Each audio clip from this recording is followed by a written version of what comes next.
না, হাবড়া অশোকনগর, ওখানে আমার পিসি বাড়ি 11 নম্বর রেলগেটে কালো বাড়ি, পৌরসভার পিছনে। ওইখানে আমার পিসি বাড়ি। আমার পিসিরা, আমার পিসি পিসামশাই তারা একটু কম ভক্ত, কিন্তু ওই পিসামশাইয়ের ভাইয়েরা তারা অনেক ভক্ত। তো তারা হচ্ছেন এই বিবেকানন্দ গোস্বামীর শিষ্য। বিবেকানন্দ গোস্বামী যখন বাংলাদেশ থেকে ওই পারে যেত, অবশ্যই ওইখানে ওই বাড়িতে গিয়ে বিশ্রাম নিত, তারপরে ওইখান থেকে বিভিন্ন জায়গায় যেতে। তো ওইখানে যেত, ওইখানে তার অনেক শিষ্য আছে। তো আমার পিসামশাই, বড় পিসামশাই মানে আমার নিজের পিসামশাই বড় ভাই, সে একদিন আমাকে এই আলোচনাটা শুনিয়েছিলেন। এই বিবেকানন্দ গোস্বামী একদিন ওইদিকে এক ধরনের মোটর সাইকেল, না ওই যে মেয়েরা চালায়, কি বলে ওগুলোকে, স্কুটি, ওইগুলো কিন্তু ইন্ডিয়ায় সবাই চালায়, সবাই ঘরে ঘরেই আছে। হ্যাঁ, তো স্কুটি, ওই আমার বড় পিসামশাইয়ের একটা স্কুটি ছিল।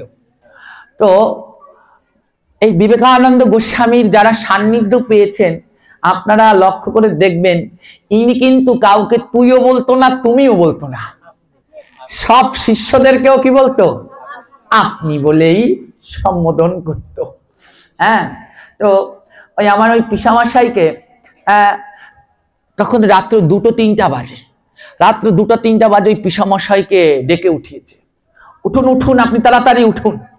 হ্যাঁ, এই মুহূর্তে আমি আমার ওই বড় পিসামশাইয়ের নামটা ভুলে গেছি। তো ওই পিসামশাইকে ডেকে উঠিয়েছে, উঠিয়ে বলছে, উঠুন উঠুন, তাড়াতাড়ি উঠুন মশাই, তাড়াতাড়ি উঠে। তো বড় পিসামশাই বলছে, কি হয়েছে, ব্যাপার কি? বলছে, আমার সাথে এখন এক জায়গায় যেতে হবে। রাত্র 2-3টা, বলছে এখন কোথায় যাব? আরে বলছে, আপনি চলেন, আমি দেখাই দেব রাস্তা। রাস্তা কারা চেনে? যারা ওই যাতায়াত করে সব সময়, তারা তো রাস্তা চেনে। হঠাৎ করে ইন্ডিয়ায় গেলে আমরা তো সব রাস্তা চিনি না, আর গুরুদেব তো সবসময় ইন্ডিয়ায় থাকতেন না যে সব রাস্তা চেনে। এবারে আমার সে বড় পিসামশাই বলছেন, আরে আপনি কি করে রাস্তা চেনবেন? আপনি তো এইখানে বছরে আসেন 1 দিন 2 দিন, শিষ্যরা নিয়ে যায়, আপনি রাস্তা চেনবেন কি? আপনি তো এখানে নতুন। তো গুরুদেব বলছেন যে, আরে তুমি আগে ওঠো, রাস্তা আমি চেনাই নেব। অর্থাৎ রাস্তা কি করে চিনল পরে বলছি। এবার বলছে, রাস্তা আমি চেনা মানে তুমি ওঠো। এবার উঠিয়েছে পিসামশাইকে, এবার বলছে, তোমার যে কি আছে না ওইটা বাইর করো। মানে কি? স্কুটি। হ্যাঁ, আপনার যে কি একটা আছে না বুম বুম করে, ওইটা বাইর করেন। হ্যাঁ, ওই স্কুটিটা বাইর করেন। তো বের করলো, এবার বলছে, এইটাই করে এবার আমার নিয়ে চলেন, আপনি চালান।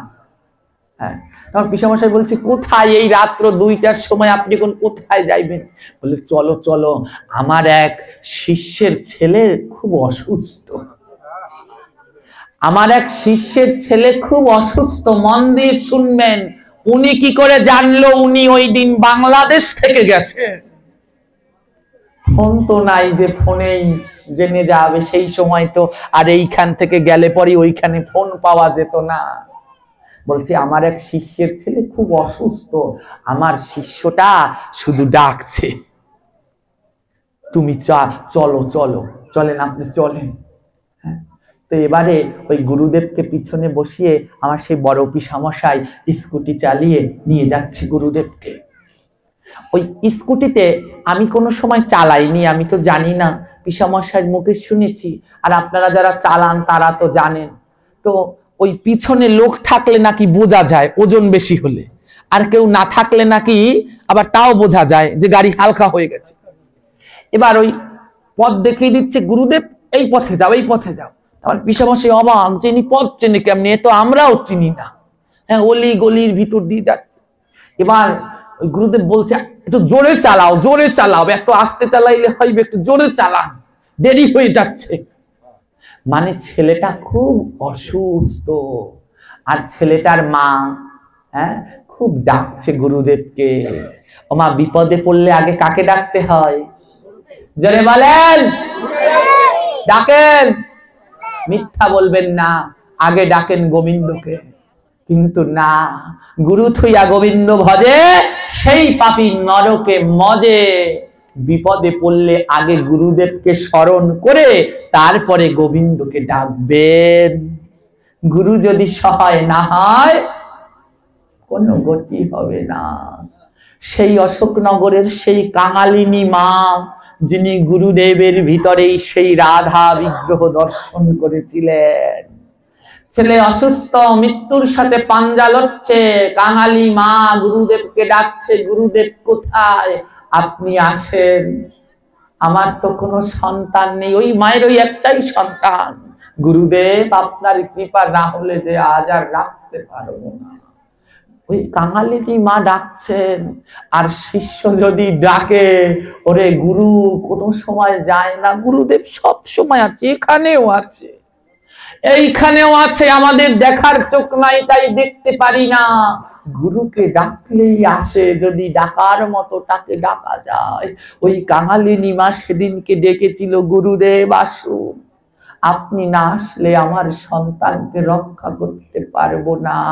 রাত্র 2টার সময় গুরুদেব সেই স্কুটি নিয়ে ছুটেছে, তার শিষ্যকে আবার সে বড় পিসামশাইকে বলছে, জোরে চালান, জোরে চালান, দেরি হয়ে গেলে আর পারবো না। বড় পিসামশাই কিছুই বুঝতে পারছে না, কি বলছে কি বলছে। মোটর সাইকেল জোরে চালানো যায়, স্কুটি তো আর অত জোরে চালানো যায় না, তাও তার যত সাধ্য আছে চালাচ্ছে চালাচ্ছে। ওমা কিছুক্ষণ চালাতে পরে গুরুদেব উত্তেজিত হয়ে গেছে। তিনি কিন্তু একটুতেই রেগেও যেতে, হ্যাঁ খুব রেগে যেতেন, কোনো অন্যায় দেখতে পারতেন না।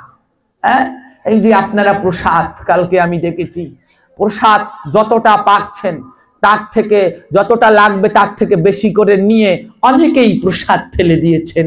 এই সময় যদি আমাদের দাদু থাকতো, আপনাদের প্রসাদ পাওয়ার এই খেলানোর স্বাদ বের করে দিত। আমি দেখেছি এই দাদু বিবেকানন্দ, আমি দাদু বলতাম তো তাই বারবার শুধু দাদুই চলে আসে মুখে। হ্যাঁ, এই বিবেকানন্দ গোস্বামী যদি কেউ প্রসাদ ফেলতো, কি যে রাগ হতো কল্পনা করতে। ত্রিকালদর্শী ছিলেন, সব বলতে পারতেন। শুনুন একটা ঘটনা, প্রসাদ ফেলে দেওয়ার ঘটনাটা একটু এখানে টাচ দিয়ে যাই। একবার হ্যাঁ ওই বরগুনায় বসে, কোথায় যেন তার এক ভক্ত সম্মেলনে, তার এক ভক্ত ওই প্রসাদ পেতে দিয়েছে, প্রসাদ পেতে দিয়েছে, সকালবেলায় পান্তা ভাত আর কাঁচামরিচ দিয়েছে।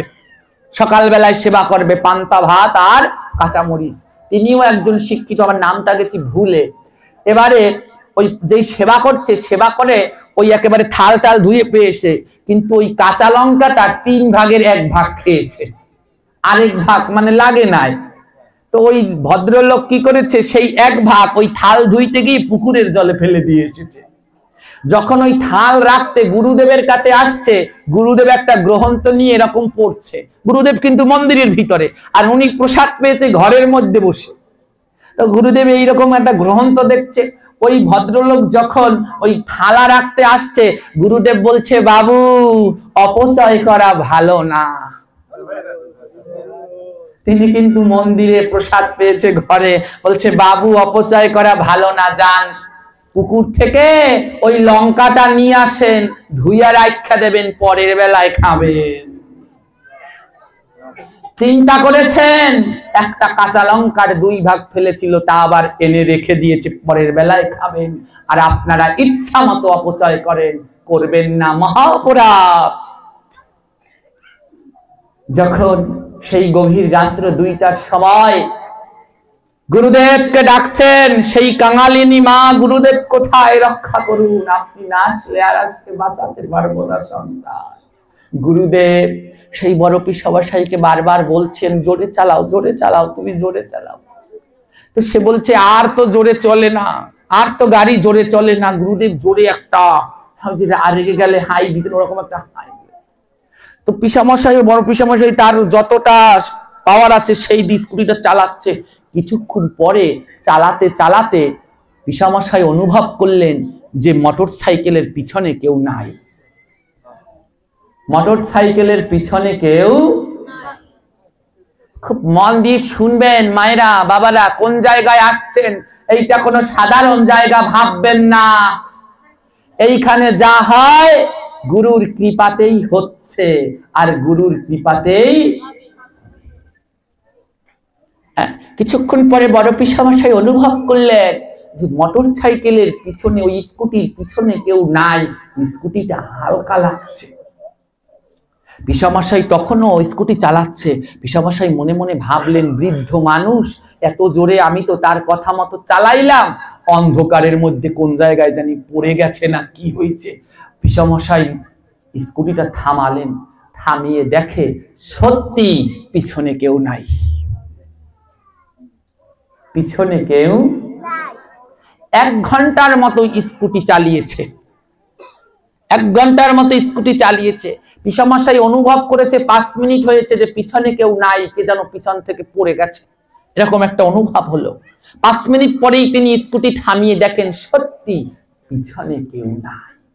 পিসামশাই মনে মনে ভাবলেন, সর্বনাশ, নিশ্চয়ই সে রাস্তায় পড়ে গেছে কোনো জায়গায়, আজকে আর আমার রেহাই নাই। পিসামশাই কি করলেন, সঙ্গে সঙ্গে স্কুটি ঘুরিয়ে ওই রাস্তায় চলতে লাগলেন, যে পড়লে তো ওই রাস্তার মধ্যেই আছে। রাস্তায় চলতে লাগলেন, যতই যায় অন্ধকার আর অন্ধকার, কাউকেই দেখতে পাচ্ছে না। পিসামশাই তখন হায় হায় করতে লাগলেন, এবার আমি কি করব? রাস্তায় যতই যায় কাউকে দেখতে পাচ্ছে না। আর একটা মানুষ ওই স্কুটির আগে তো হেঁটে হেঁটে আর যেতে পারবে না, পারবে? স্কুটির আগে হেঁটে হেঁটে যেতে পারবে? উনি যদি হেঁটে হেঁটেও যায়, ওনার বাড়িতে চলে যায়, সেই 11 নম্বরে চলে যায়, তাহলে তো স্কুটির আগে যেতে পারবে না, রাস্তায় পড়বেই। তো পিসামশাই ভাবছে কি, মনে হয় রাস্তায় পড়ে গেছে, সামনের দিকে আগাচ্ছে, মনে হয় সামনে আমার বাড়ি মনে হয় চলে যাচ্ছে, আমিও আবার ওই রাস্তা ধরে ধরে যাই। পিসামশাই রাস্তা ধরে ধরে যাচ্ছে, কিন্তু কোনো রাস্তায় গুরুদেবকে দেখতে পেল। পিসামশাই বলে, সর্বনাশ, নিশ্চয়ই অলিগলির পথ কোন জায়গায় না কোন জায়গায় হারিয়ে গেছে। পিসামশাই বলছে, যাই ঘরে গিয়ে অন্য সবাইকে ডেকে উঠাই, সবাই মিলে খুঁজতে হবে অচেনা জায়গা কোন জায়গায় গিয়েছেন। ওমা, গিয়ে যেই পিসামশাই ঘরের দরজা খুলেছে, দেখে গুরুদেব ওই তার খাটের উপরে বসে রয়েছে।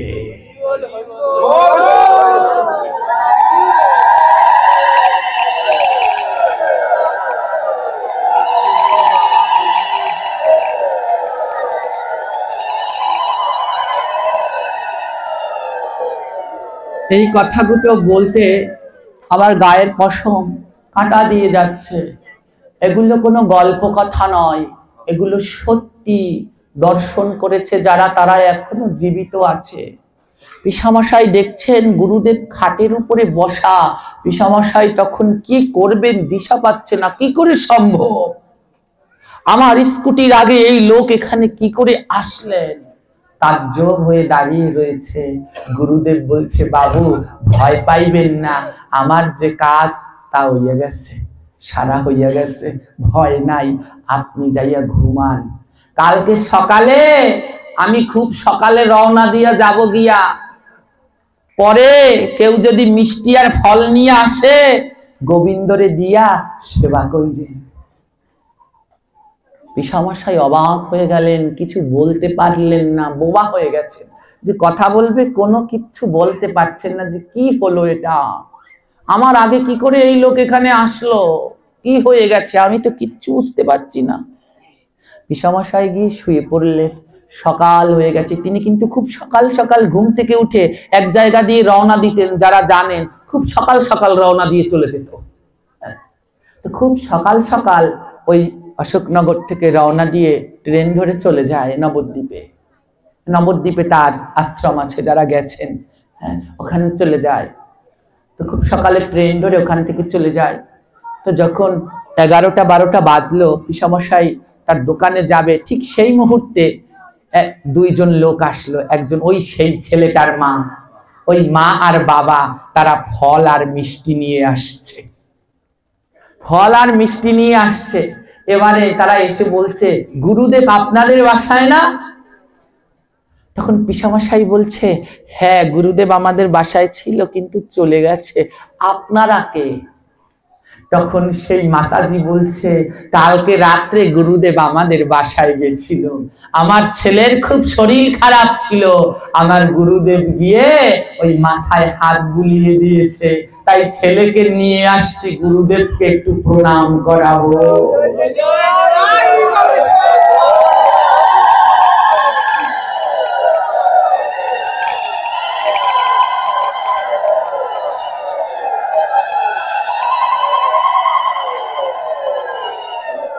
অসুস্থ ছেলে সুস্থ হয়ে গেছে, বলছে ছেলেকে এনেছে একটু প্রণাম করাবো। আমার সেই পিসামশাই তখন মাটিতে পড়ে হাউমাউ করে কাঁদছে। এবার বুঝতে পারলাম গুরুদেবের এত তাড়া কিসের ছিল। পিসামশাই বলছে আপনার ছেলে তো মরেই গেছে, এ তো মৃত ছেলে নিয়ে এসেছেন। তখন বুঝতে পারলেন যে ওই মোটর সাইকেল চালিয়ে গেলে ওই ছেলেকে গুরুদেব রক্ষা করতে পারবেন না, তাই তিনি সশরীরেই ওই মোটর সাইকেল থেকে শিষ্যের বাড়ি চলে গেছে। এই হচ্ছে সদ্গুরু। এইটি তার জীবন দিকের শেষ দিকের ঘটনা। আমার পিসামশাই আজও এই ঘটনা বলে আর কাঁদে। এটাই ছিল তার গুরুদেবের সাথে শেষ দর্শন, শেষ লীলা। তো বলেন যে আমি বুঝতে পারিনি ইনি কে ছিল, ইনি কে ছিল। আজও যদি ভক্তরা তাকে ডাকার, আমি অনেক ভক্ত দেখেছি, আমি অনেক এই বিবেকানন্দ গোস্বামীর শিষ্যদের সাথে আমার পরিচয়, অনেক ভক্তদেরকে তিনি স্বপ্নেই দীক্ষা দিয়ে গেছেন। তিনি কিন্তু কাউকে দীক্ষা দেওয়ার অনুমতি দেননি, তিনি আজ দীক্ষা প্রদান করে যদি কেউ তাকে ডাকার মতো ডাকতে পারে। তিনি আছেন। এই সেই বিবেকানন্দ গোস্বামী। আমরা বসে আছি তার প্রতিষ্ঠিত, সবাই বলে আশ্রম, আমি আশ্রম বলবো না, আপনাদের কাছে অনুরোধ এটাকে ধাম বলবেন। ধাম, ধাম, এটা একটি ধাম। ওই বৃন্দাবনে গেলেও যে ফল পাবেন এইখানে আসলেও সেই ফলই পাবেন। এটা একটি ধাম। এই সেই বিবেকানন্দ গোস্বামী। তখন শাড়ি চুড়ি পরেছিল, কেউ বুঝতে পারেনি, আজ বুঝতে পারছে ইনি কে ছিল। তাই আমরা বাঙালিরা দাঁত থাকতে দাঁতের মর্মটা বুঝি না, যখন দাঁত পড়ে যায় তখন বুঝতে পারি দাঁতের কি যন্ত্রণা। তাই যখন আমাদের দাদু ছিলেন তখন আমরা অনেকেই অনুধাবন করতে পারিনি কি রত্ন ছিল। কিন্তু অনেকে ভাববেন না যে রত্ন চলে গেছে, যায়নি, রত্ন এখনো আছে। কিন্তু তখন আমরা ডাকলেই পেতাম, এখন পেতে একটু কষ্ট করতে হয়। তাই আপনাদের ভাগ্য ভালো, যারা এই মহতের দর্শন পেয়েছিলেন তাদের জীবন খানা ধন্য। জিতকে শিখিয়ে গেছে তোমরা নাম করো, সব সময় নামের জপের মালাটা তার হাতেই থাকতো, ওই হাঁটতো আর জপ তার বন্ধ হতো না। আমরা আজ সেইখানেই বসে রয়েছি, তারই প্রতিষ্ঠিত এই ধাম, এই রাধা গোবিন্দ মন্দির আজ নব বৃন্দাবনে পরিণত হয়েছে। এক সময় শুনেছি আমাদের এই মাসির মুখে, এই ঘরের, যে এইখানে মাসি একটা একটা করে মাটির ঢিলা দিত আর বলতো জল ছিল সব, প্রভু তোমার জায়গা তুমি জাগিও। তিনি জাগায়নি, তিনি জাগিয়েছে। দেখুন আজ কত সুন্দর ফুলের বাগানে নব বৃন্দাবন হয়ে সেজেছে, আরো সাজবে, এই আঙিনা আরো সাজবে, আমি বলে গেলাম।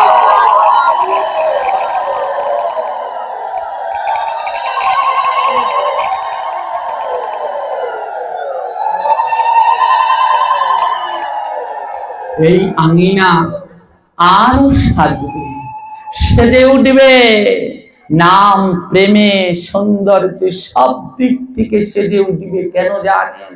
জেগে উঠেছে আমাদের যুব সমাজ, তাদের হাত ধরে এই আঙিনা আবার জেগে উঠবে। আপনাদের ভয় নাই। অনেকেই মনে মনে বলছেন নাম কীর্তন বন্ধ করেছে। কার বাপের সাধ্য, কে নাম কীর্তন বন্ধ করবে? গুরু গোবিন্দ যদি না চায় গাছের একটাও পাতা নড়ে না। তারাই এইবার চায়নি যে এইখানে ওই কীর্তন হোক, তারাই এইবার চেয়েছে এইখানে একটু ভাগবত হয়ে মানুষরা আরো একটু শিখুক। আর কে বলেছে নাম বন্ধ হয়েছে? নাম ঠিক হচ্ছে। নাম মানে কি শুধু ওই দল দিয়েই কীর্তন, ওটাকেই নাম কীর্তন? এই যে এইগুলো হচ্ছে কি ভগবানের নাম না? সকাল সন্ধ্যা আরতি কীর্তন হচ্ছে, এ কি ভগবানের নাম না? 24 ঘন্টা ওই সাউন্ডে কীর্তন ছেড়ে দিচ্ছে, এ কি ভগবানের নাম হচ্ছে না? নাম ঠিক হচ্ছে। আমি বললাম না, আমরা কেউ কিছু বন্ধ করতে পারবো না, আমরা কেউ কিছু চালুও করতে পারবো না। এইখানে যে বসে আছে তার ইচ্ছাই বন্ধ হবে, তার ইচ্ছাই চালু হবে। তাই আমি বলে দিচ্ছি ছাপ কথা, যারা এর বিরোধিতা কিংবা এর নামে ষড়যন্ত্র নিন্দা বদনাম করবেন, তারা কিন্তু রেহাই পাবেন না। ধর্মের কল বাতাসে নড়ে, আজ হোক আর কাল হোক, এর উচিত জবাব আপনারা কড়ায় গন্ডায় ভোগ করবেন। এই ব্যাসাসনে আমি গৌর গোবিন্দ দাস আজ বলে গেলাম, ভাগবত যদি সত্যি হয় এর শাস্তি পেতেই হবে যারা এর নামে নিন্দা বদনাম।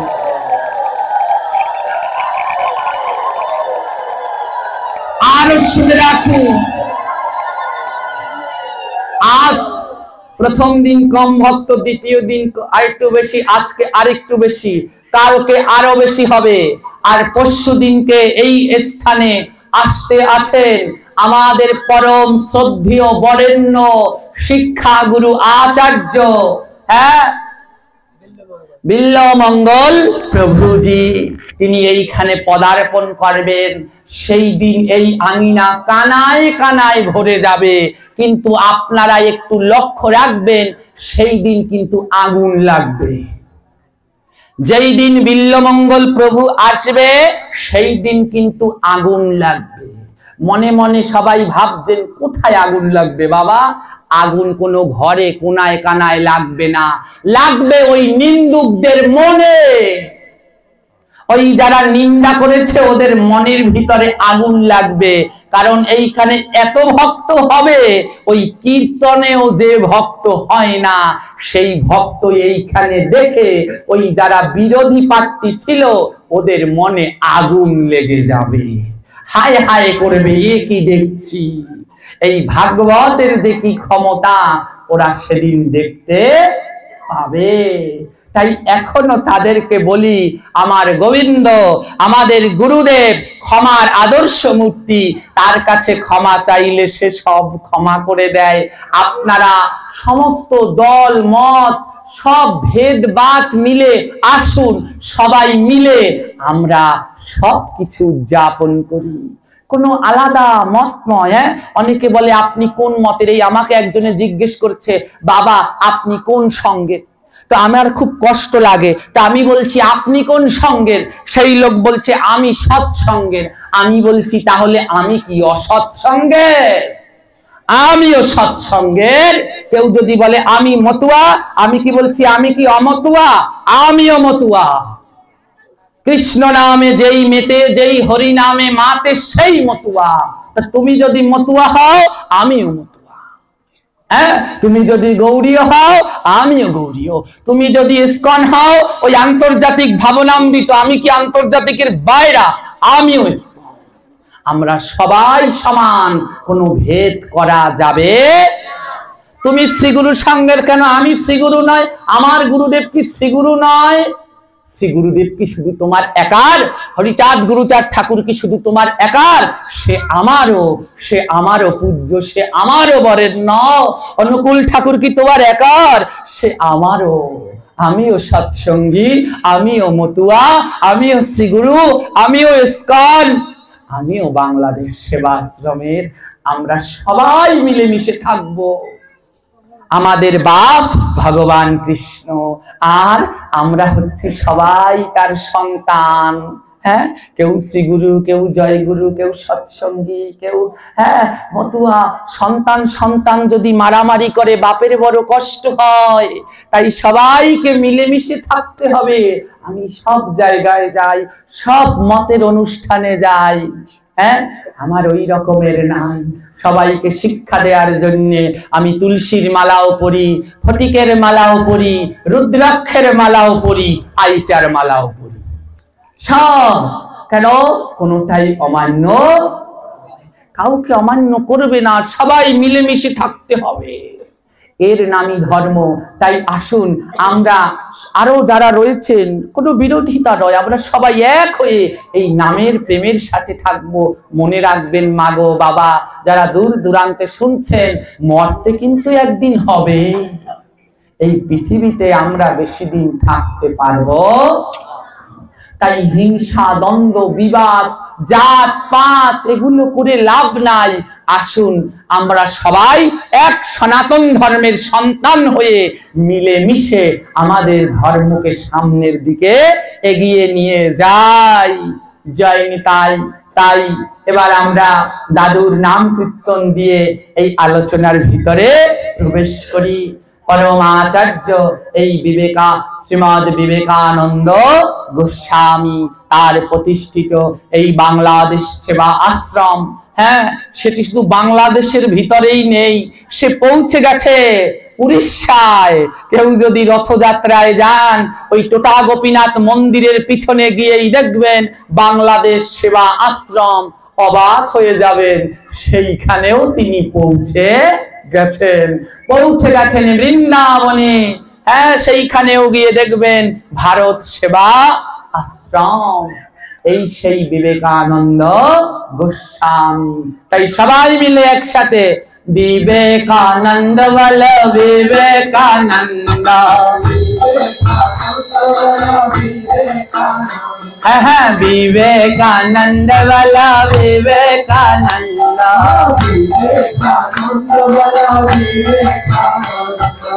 অনেকে মনে মনে ভাবছেন, এ তো অগ গুরুদেব, ও বিবেকানন্দ তো অগ গুরুদেব, ওরা কইবে, আমরা কব কেন? আরে গুরুদেব অগ, কিন্তু বৈষ্ণব আমাগো সবাগো।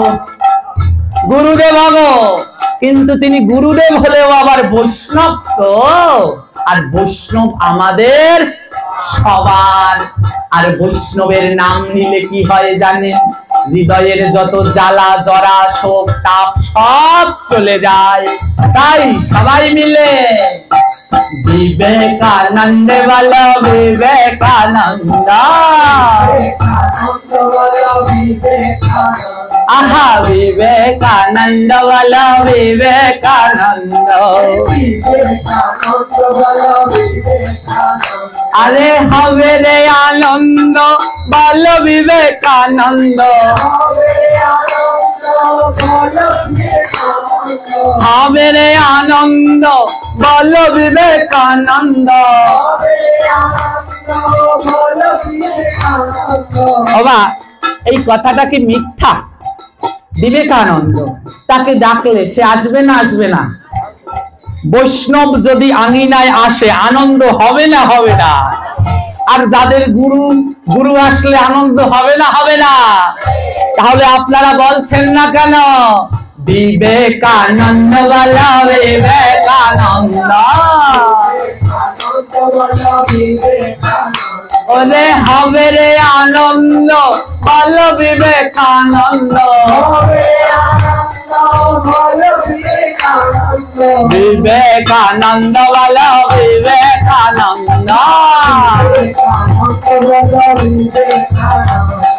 বিবেকানন্দ বল বিবেকানন্দ। যাবে নিরানন্দ বল বিবেকানন্দ, যাবে নিরানন্দ বল বিবেকানন্দ, বিবেকানন্দ বল বিবেকানন্দ, বিবেকানন্দ বল বিবেকানন্দ। ঘুচিয়ে দাও যত আছে দ্বিধা দ্বন্দ্ব,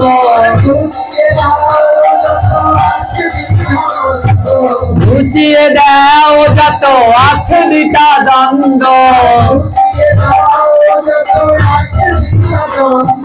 বিবেকানন্দ বল বিবেকানন্দ, আহা বিবেকানন্দ বল বিবেকানন্দ। ঘুচিয়ে দাও আছে যত জ্বালা দ্বিধা দ্বন্দ্ব। শুনুন, যতই যারা দ্বন্দ্ব করতে চাবে, আমরা কোনোদিন দ্বন্দ্ব করব। যারা ওই নিন্দা বদনাম করবেন তাদের দেখলে পরে 1000 প্রণাম করবেন, 1000। যত নিন্দা করবে তত তাকে প্রণাম দেবেন। দ্বন্দ্ব করা যাবে? এই দ্বন্দ্ব না করবার মহান উপায় শিখিয়েছিলেন এই গোসাই বিবেকানন্দ। তাই যাবে যত দ্বিধা দ্বন্দ্ব,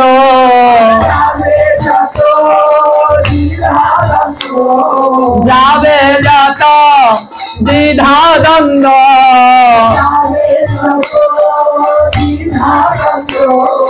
বিবেকানন্দ বল বিবেকানন্দ। বিবেকানন্দ বল বিবেকানন্দ। তোমরা খোল করো তালে বলো বিবেকানন্দ। তোমরা হেলিয়া দুলিয়া বলো বিবেকানন্দ। তোমরা করো তালি দিয়া বলো বিবেকানন্দ।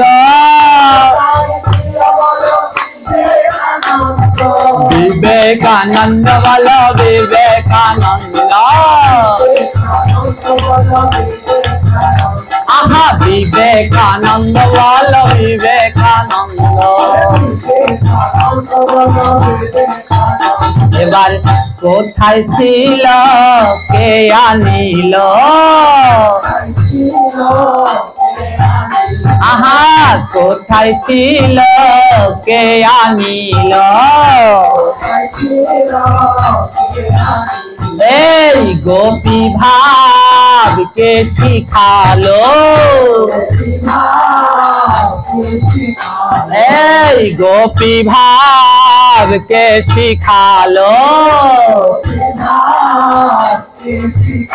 আহা কোথায় ছিল কে আনিল, এই গোপী ভাব কে শিখালো।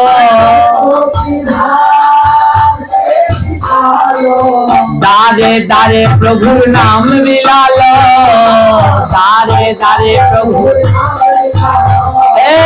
দারে দারে প্রভুর নাম বিলালো।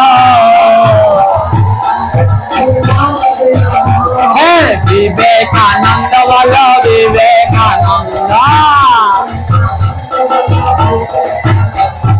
বিবেকানন্দ বল বিবেকানন্দ। জয় রাধে। আমাদের এই আচার্য শিখিয়েছেন কিভাবে তুলসী আরতি করতে হয়, পরিক্রমা করতে হয়, গোপী বেশে কিভাবে গোবিন্দের সেবা দিতে হয়, শিখিয়েছেন কিভাবে মালা জপ করতে হয়। তিনি কিন্তু আচার্য। কিন্তু বর্তমানে বড্ড দুঃখ পাচ্ছি, কিছু জন, যেই জন প্রতিদিন তুলসী পরিক্রমা করত, তুলসীতে জল দিত, বর্তমানে কিছু জন ভক্তরা রয়েছেন যারা এই আচার্যের চরণে তুলসী পাতা দেন। এটা কিন্তু ঠিক নয়। তিনি জগৎকে শিক্ষা দিয়েছেন, হ্যাঁ তিনি জগৎকে শিক্ষা দিয়েছেন, এই নাম ঘরে ঘরে শিখিয়েছেন, তিনি তুলসী পরিক্রমা করা শিখিয়েছেন। তাই তার চরণে অনেকে তুলসী পাতা দেয়।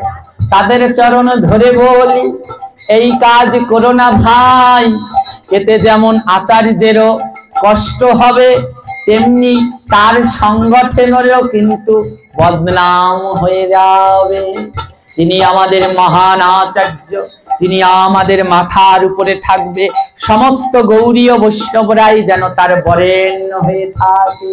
তাই বিবেকানন্দ বল বিবেকানন্দ। আরে হবে রে আনন্দ বল बोलो विवेकानंद विवेकानंद वाला विवेकानंद भगवान विवेकानंद वाला विवेकानंद विवेकानंद धनी भाईरा विवेकानंद वाला विवेकानंद वाला विवेकानंद विवेकानंद वाला विवेकानंद विवेकानंद वाला विवेकानंद विवेकानंद वाला विवेकानंद विवेकानंद वाला जय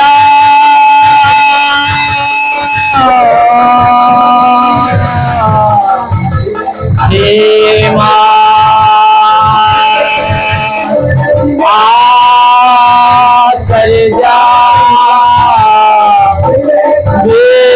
विवेकानंद गोस्वामी प्रेमानंदे हरे हरे बलवान